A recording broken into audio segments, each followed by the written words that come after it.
আজকে তোমাদের আমি নতুন চ্যাপ্টার শুরু করছি, তড়িৎ ক্ষেত্র, ইলেকট্রিক ফিল্ড। এটা একটা বড় চ্যাপ্টার এবং এখানে থিওরির পাশাপাশি অঙ্ক প্রচুর আছে, প্রবলেম, ম্যাথমেটিক্যাল প্রবলেমও প্রচুর আছে। এবার ম্যাথমেটিক্যাল প্রবলেম যেগুলো আছে দেখবে বইতে এক্সাম্পলে প্রচুর দেওয়া আছে। হ্যাঁ, এক একটা টপিক্সের উপর ভিত্তি করে 20টা 25টা করে এক্সাম্পলের অঙ্ক দেওয়া আছে। আর প্রত্যেক বছরই এইচএস পরীক্ষায় বিশেষ করে ছায়া প্রকাশনীর বইয়ে, দয়ালি মজুমদার মাইতির ছায়া প্রকাশনীর বইয়ের এই উদাহরণ থেকে অনেক অঙ্ক তুলে দেয়, 12 বিশেষ করে। সেই জন্য তোমরা এই উদাহরণগুলোর উপর বেশি জোর দেবে। উদাহরণে সমস্ত টাইপের অঙ্ক A to Z দেওয়া আছে, সমস্ত টাইপেরই, ঠিক আছে। আর উদাহরণগুলো অঙ্কগুলো দেখলেই তোমরা অনুশীলনীর অঙ্কগুলো করতে পারবে। আর এই চ্যাপ্টারের অঙ্কগুলো খুবই ইজি, থিওরিটা ভালো করে যদি বুঝতে পেরে যাও, প্লাস ফর্মুলাগুলো যদি তোমাদের মনে থাকে, তাহলে অঙ্ক সহজে করতে পারবে। কারণ এই চ্যাপ্টারতে একটা অঙ্ক মাস্ট 3 নম্বর থাকবেই, ঠিক আছে। তো আগে আমি থিওরিগুলো শুরু করছি। প্রথমেই আছে আমাদের তড়িৎ ক্ষেত্রের কুলম্বের সূত্র থেকে শুরু হচ্ছে।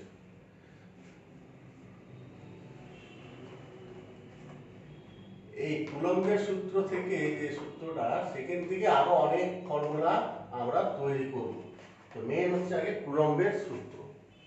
তো আগের চ্যাপ্টারে আমরা পড়িয়েছি কিভাবে তড়িৎ আধান সৃষ্টি হয় কোন বস্তুতে, ধনাত্মক আধান, ঋণাত্মক আধান কিভাবে সৃষ্টি হয় সেগুলো আলোচনা করেছি। এবারে আমরা এইরকম দুটো তড়িৎগ্রস্ত বস্তুকে নেব। ধরো আমি এ বিন্দুতে একটা Q1 আধানে আরেকটা একটা তড়িৎগ্রস্ত বস্তু নিয়েছি। এখান থেকে আর দূরত্বে অবস্থিত বি বিন্দুতে আর একটা তড়িৎগ্রস্ত বস্তু নিলাম, ঠিক আছে। এইগুলো হচ্ছে তড়িতায়িত কণা। তড়িতায়িত কণা কখন বলবো?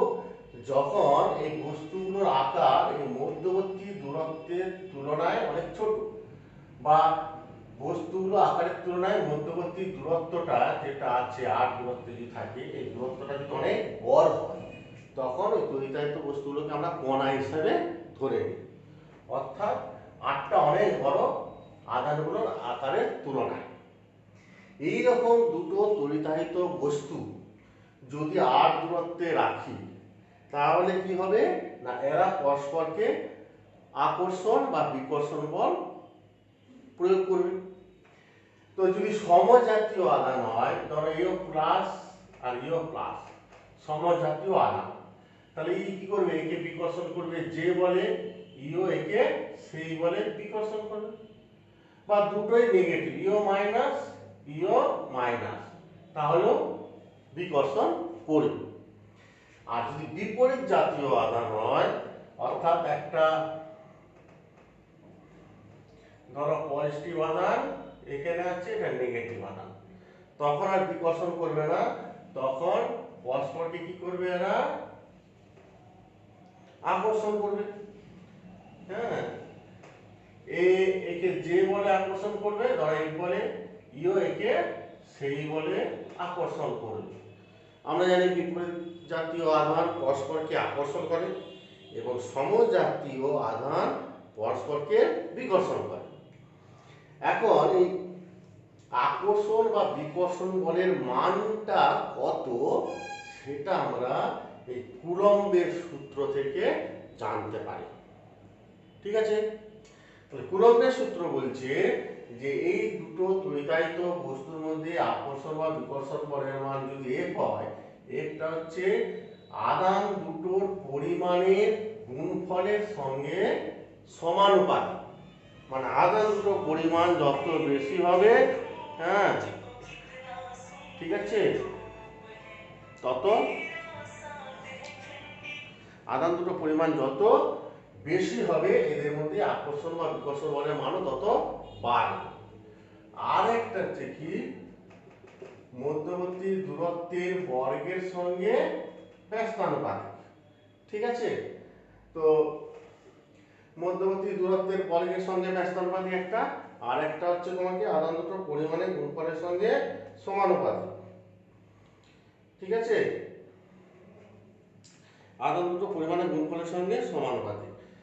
এবার এই দুটোকে একত্রিত করলে হবে a varies as q1 q2 by r square. ঠিক আছে, এই দুটোকে গুণ করলে হবে a varies as q1 q2 by r square. এবার সমানুপাতিক থেকে সমান আনতে গেলে আমাদের একটা ধ্রুবক রাশি দিয়ে গুণ করতে হয়। সেই ধ্রুবক রাশিটার মান হচ্ছে k into q1 into q2 by r square. এইটা হচ্ছে কুলম্বের সূত্র থেকে আমরা পেলাম। ঠিক আছে, কুলম্বের সূত্র থেকে এই সূত্রটা আমরা পেলাম। এবারে এই k এই ধ্রুবক রাশিটার মান সিজিএস পদ্ধতিতে কেমন হবে, এসআই পদ্ধতিতে কেমন হবে তা আমরা আলোচনা করব।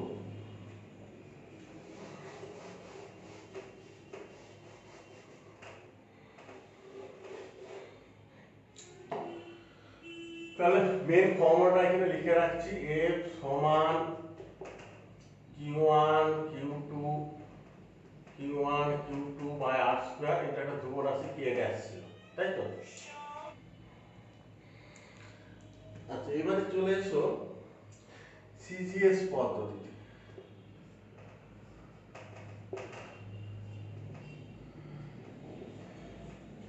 সিজিএস পদ্ধতিতে এই k ড্যাশ এই ধ্রুবক রাশিটার মান হচ্ছে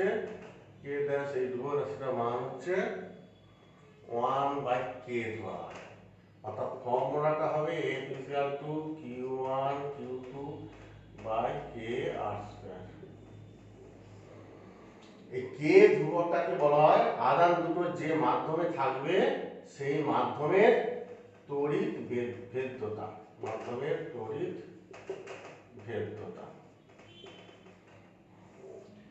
ঠিক আছে, আধান দুটো যে মাধ্যমে থাকবে সেই মাধ্যমের তড়িৎ ভেদ্যতা, এই হচ্ছে ব্যাপার। এবার শূন্য বা বায়ু মাধ্যম যদি হয়, শূন্য বা বায়ু মাধ্যমে এই k ধ্রুবকটার মান সাধারণত 1 ধরা হয়। অতএব f সমান q1 q2 by r square. ঠিক আছে, এই ধ্রুবকটার মান হচ্ছে 1। তাই শূন্য বা বায়ু মাধ্যমে হলো এটা, অন্য মাধ্যমে হলে এই ফর্মুলাটা হবে। আর এটা হচ্ছে মাধ্যমের তড়িৎ ভেদ্যতা। এইটুকু সিজিএস এ অসুবিধা নেই। এবারে এসআই তে যদি আমি করি, ঠিক আছে, যদি আমি এসআই পদ্ধতি করি, এসআই তে তার কে ধ্রুবকটার জায়গায় ধরা শুধু কে নয়, 1/4 পাই ইপসাইলন নট কে।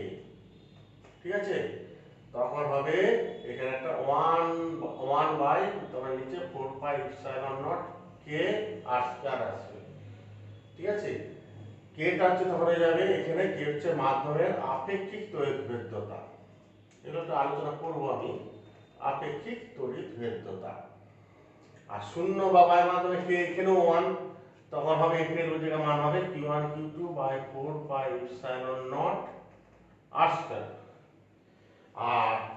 আর ইপসাইলন নট এই মানটা হচ্ছে বলা হয় শূন্য মাধ্যমের এসআইতে আর কি, শূন্য মাধ্যমের তড়িৎ ভেদ্যতা। ঠিক আছে, ইপসাইলন নটটা হবে শূন্য মাধ্যমের তড়িৎ ভেদ্যতা। এর মান হচ্ছে 8.854 ইনটু 10 টু দি পাওয়ার -12। ঠিক আছে, আর এককটা কি হবে, ইপসাইলন নটের একক এটাই দিয়ে গেল, একটা নেমে এলো নিচে, তাহলে coulomb square by newton metre square, coulomb square by newton metre square একক এটা।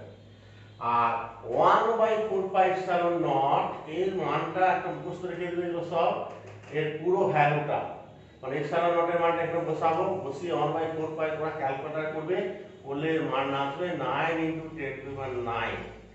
ঠিক আছে, ইপসাইলন নটের জায়গায় 1 বাই ইপসাইলনটা উল্টে যাবে, তো উল্টো হবে এটা newton metre square by coulomb square. এইগুলো একটু মনে রাখতে হবে এসআই। ঠিক আছে, তাহলে এসআই তে ইপসাইলন নট মানে শুধু শূন্য মাধ্যমে, এটা একটা ধ্রুবক রাশি, এটা সব ক্ষেত্রে সব মাধ্যমের ক্ষেত্রে এটা থাকবেই, 4 পাই ইপসাইলন নট কমন জিনিস থাকবে। আমরা শূন্য বা বায়ু মাধ্যমে কে 1, তাহলে 4 ষোলো নট থাকবেই। আর অন্য মাধ্যমে যদি হয়, এটা অন্য মাধ্যমে হলে 4 ষোলো নট আছে, তার সঙ্গে সেই মাধ্যমে আপেক্ষিক তড়িৎভেদ্যতা দিয়ে গুণ করতে হবে। আপেক্ষিক তড়িৎভেদ্যতা মানে কি বলতো? আপেক্ষিক তড়িৎভেদ্যতা মানে কে হচ্ছে দুটো তড়িৎভেদ্যতা অনুপাত। যে মাধ্যম আছে সেই মাধ্যমে তড়িৎভেদ্যতা ইপসাইলন হয়, আর শূন্য মাধ্যমে তড়িৎভেদ্যতা ইপসাইলন নট দেওয়া আছে। এই দুটোর অনুপাতকে বলা হয় আপেক্ষিক তড়িৎভেদ্যতা। ঠিক আছে, এটা দুটো সমজাতীয় রাশির অনুপাত, তাই এদের এককও নেই, মাত্রাও নেই। ঠিক আছে, মানে শূন্য মাধ্যমের তুলনায় অন্য মাধ্যমের তড়িৎভেদ্যতা যত গুণ বেশি তাকে বলা হয় আপেক্ষিক তড়িৎভেদ্যতা। ঠিক আছে, ধর আমি উদাহরণ হিসাবে বলছি, ধরো যদি উদাহরণ হিসাবে কাঁচের আপেক্ষিক তড়িৎভেদ্যতা বা পরাবৈদ্যুতিক ধ্রুবকও বলা হয়, হ্যাঁ, বা অভ্রের পরাবৈদ্যুতিক ধ্রুবক বা আপেক্ষিক তড়িৎভেদ্যতা অভ্রের ক্ষেত্রে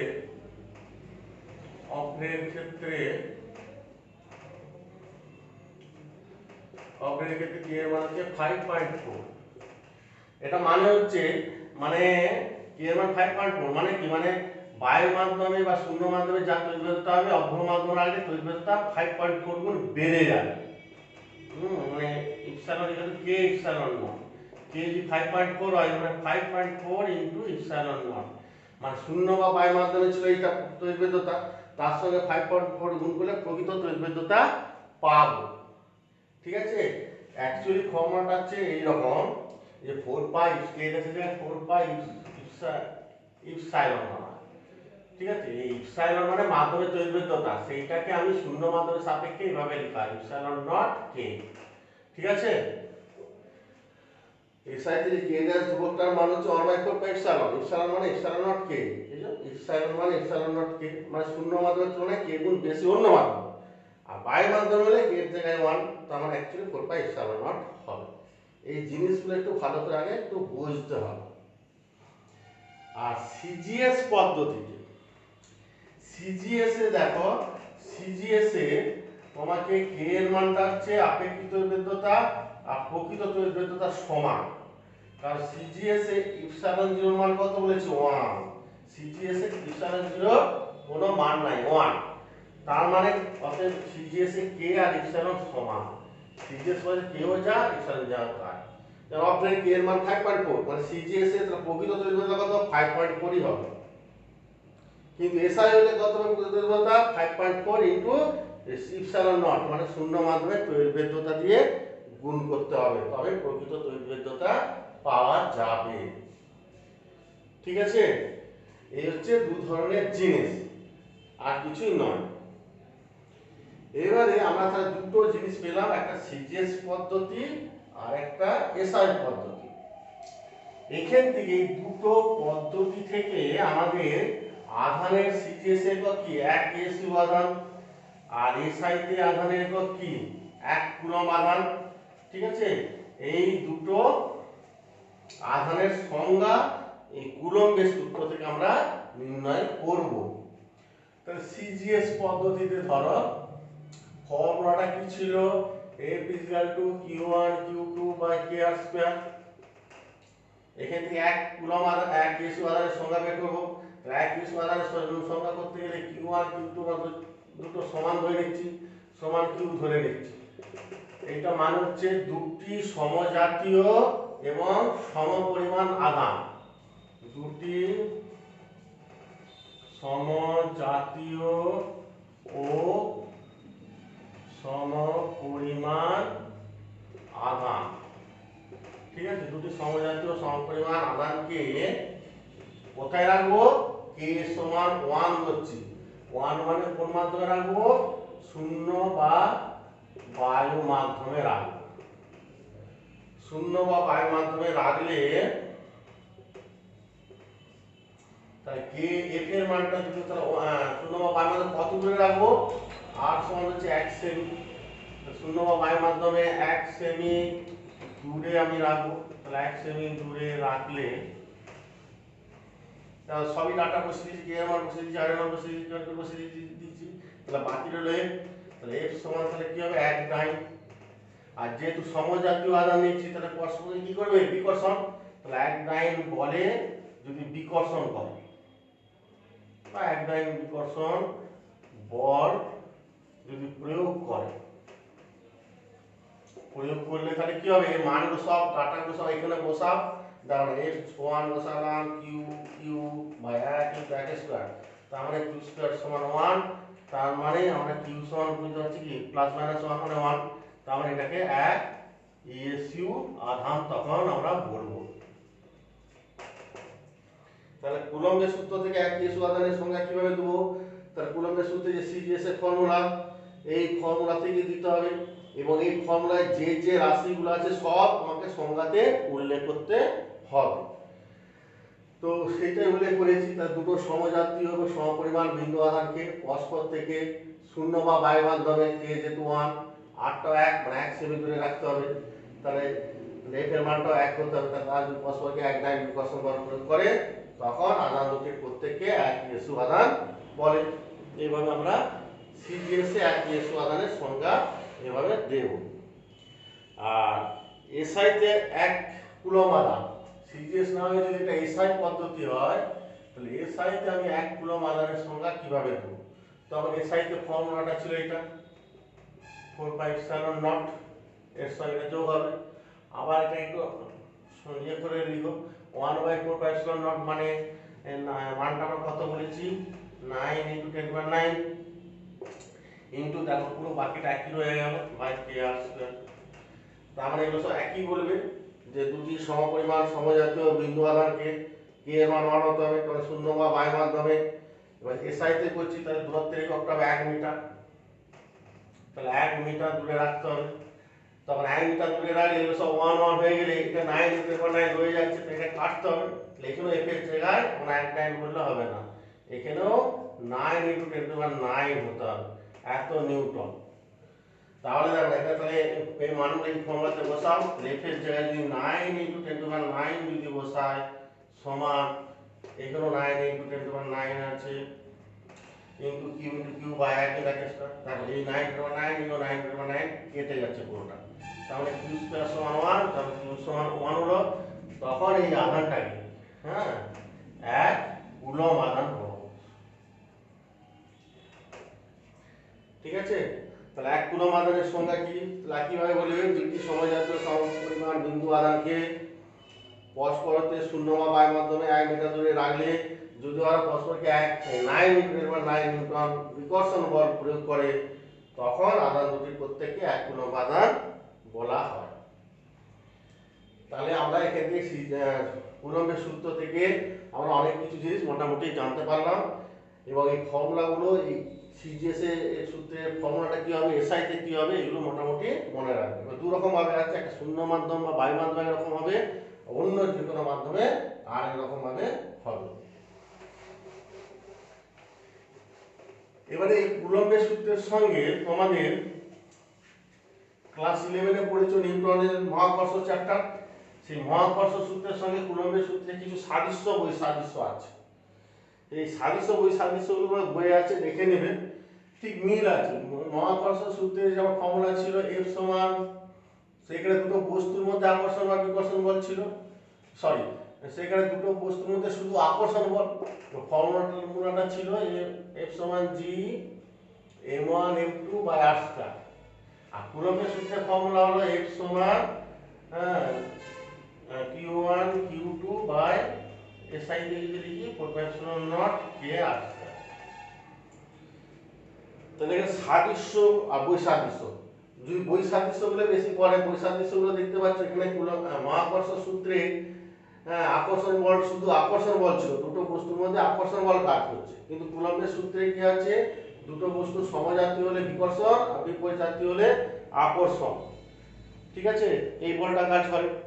আবার মহাকর্ষ সূত্রে এই জি এর মানটা সমস্ত মাধ্যমের ক্ষেত্রে সমান, মানে সর্বজনীন মহাকর্ষ বল বলা হয়, মানে মাধ্যম নিরপেক্ষ, মাধ্যমের উপর এই আকর্ষণ বলটা ক্রিয়া করে না, সব মাধ্যমের ক্ষেত্রে সমান।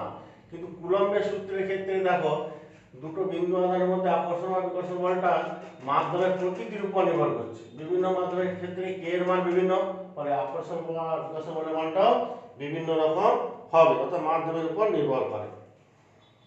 আচ্ছা, আর মহাকর্ষ বল অনেক শক্তিশালী, মানে মহাকর্ষ বল অনেক দুর্বল বল, অতটা শক্তিশালী নয়। কারণ দুটো বস্তু কাছাকাছি থাকলে আকর্ষণ বা বল আমরা বুঝতে পারি না অতটা, কিন্তু তোমাকে স্থির তৈরি বল আমরা পরিষ্কার বুঝতে পারি, দুটো আধার কাছে আনলে আকর্ষণ করছে বা বিকর্ষণ করছে অনুভব করতে পারি। তাহলে এই বলটা ক্ষীণ বল, আর এটা হচ্ছে অত্যন্ত শক্তিশালী বল। আর সাদৃশ্য মানে মিল দেখতে পাচ্ছ, দূরত্বের বর্গের সঙ্গে এখানেও ব্যস্তানুপাতিক, এখানেও দূরত্বের বর্গের সঙ্গে ব্যস্তানুপাতিক। হ্যাঁ, দুটো বলই এখানে সংরক্ষণ সূত্র মেনে চলে। হ্যাঁ, এই জন্য দুটো বল মহাকর্ষ বল, তড়িৎ বল সবই সংরক্ষী বল। ঠিক আছে, দুটো বলই শূন্য মাধ্যমে কাজ করে, এসব কিন্তু বইতে আছে, দেখে নিন।